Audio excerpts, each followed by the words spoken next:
programs. Today, let's talk about one of my all-time favorite pastimes, the thing I devote most of my free time to throughout the year. It gets its tendrils into you, gives you something to do during the summer, something to do during your weekends, something to do during the week, something to do even when you're kind of sick of it. And that is the SCA. By the SCA, I am referring to the Society for Creative Anachronism. This is a historical research and reenactment society devoted to the recreation of life and the arts and sciences of life prior to 1600. Largely it's focused on medieval and Renaissance Europe. There's definitely people who get into things like Japanese culture and ancient cultures. We get a couple Romans and Greeks, Spartans, that kind of thing. And every time there's a new movie out, we tend to get, you know, an insurgence of people interested in whatever the topic of that movie was. So, you know, around the time of 300, a whole bunch of new Greek personas and Spartans. Around the time of Gladiator, you get new Romans. It's the popularity of different cultures and time periods and movies and other things tends to inform what new people of the SCA want to be into. The Society for Creative Anachronism is not a LARP, although it does bear some resemblance to a LARP. I can see why some people would make that mistake. You dress up in clothing and you go out to a campground or a private park or someone's hayfield or wherever we happen to be able to hold an event, and you act like someone from history. But there's no character to it, unless you want to go really overboard, and I actually kind of go overboard. But most of the time it's just you get a fun name for yourself. So the SCA has a whole bunch of different stuff you can get into.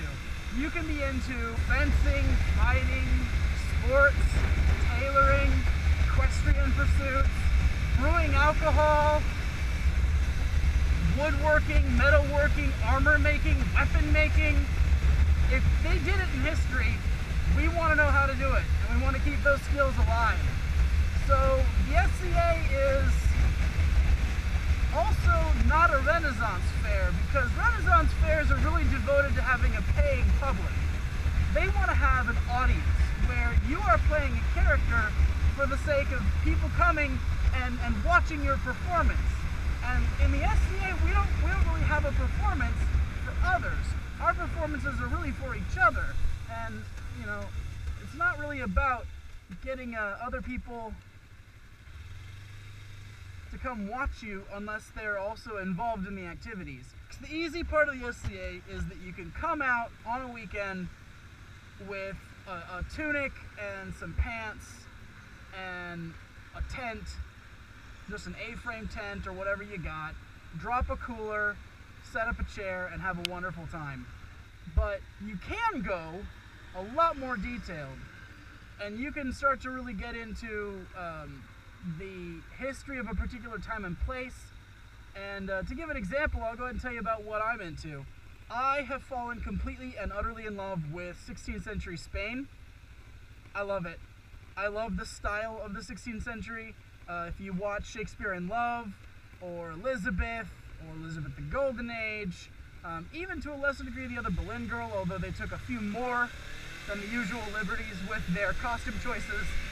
But I just love Spain and the idea of the strutting peacock Spaniard. And so I've incorporated that into my identity in the SCA. So in the SCA, we've got kings and queens, princes and princesses, barons and baronesses, dukes and duchesses. We've got all the different kinds of nobility you would expect to hear about. And we got some interesting rules for how you go about gaining a title. But that's not something I'm really going to go into, because that's a whole lot of fiddly details, and I figure the people that are watching this video, you're not going to need to know that stuff. But I do encourage you to check out what the SCA is like. So I'm going to stick a link in the description of this video for a website where you can go check out a little more than I can really cover here. It's really awesome because you end up sort of accumulating knowledge of all these different really great skills that other people don't know anything about.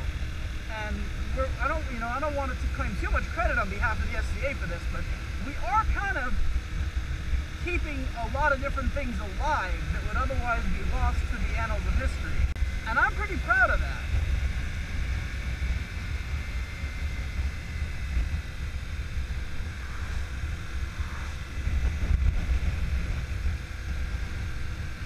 Now, one way to divide up the SCA is what we tend to refer to as the three pillars. The three pillars of the SCA are combat arts, arts and sciences, and service. So in your combat arts, you've got heavy armored combat, which is done with a minimum of a fair amount of rigid protection over your body and a steel helmet. And fighting takes place with a variety of weapons, most of which are made from rattan. Rattan is like solid core bamboo. It's the stuff they make papasan chairs out of, amongst other things, and it's a really rigid material, but it doesn't break, it brooms. It's like a grass. Its fibers all in the same direction, so if it shatters or suffers massive failure, all it does is broom apart into its component fibers.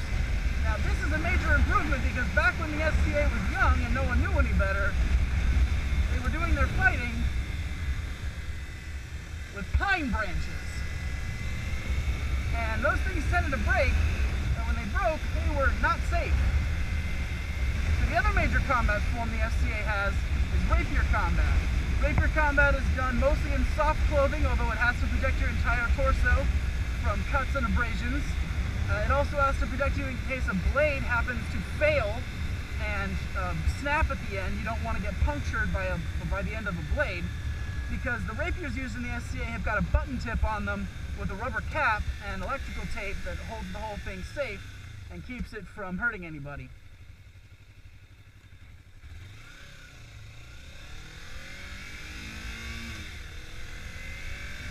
Now, also along those same lines, we've got some other things that are sort of combat or semi-combat forms. We've got some combat archery that gets into our wars. Oh yes, we have wars. They are awesome. So we've got combat archery, we've got target archery, thrown weapons. These are all forms of recreating martial skills that are good to preserve, and it can teach you a lot about not only combat, but just body mechanics and knowing how to use your body for things. But on top of those, it's good for just fitness.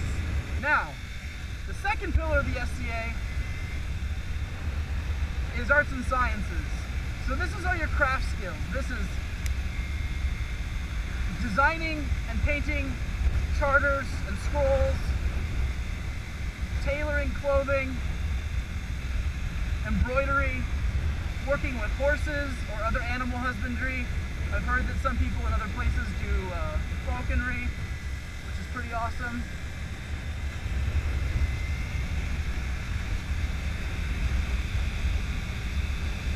Brewing alcohol, all that stuff falls under arts and sciences, so that's like a major component, because without that, all we'd have is a bunch of guys in armor whacking on each other and not knowing the reason behind all the stuff that they do. They wouldn't have, a historical basis for it. It would just be kind of a modern approach to historical fighting. So you throw on the right clothing and dress it up with the right atmosphere, because you've actually researched what your pavilion's supposed to look like and made your own and crafted all the wood components and built yourself a camp table and made a bed, painted your own silk banners. And there's a huge amount you can get into. Cook your own period food. So all those things together represent the arts and sciences, and that's what brings the society to life. Now, none of that would even be any good unless you have the third pillar. The third pillar is service. No one would get to do these things if we didn't have somebody willing to put in a lot of hard hours making it all happen. And we do have people putting in all those hours. See, it's not all just fun and games.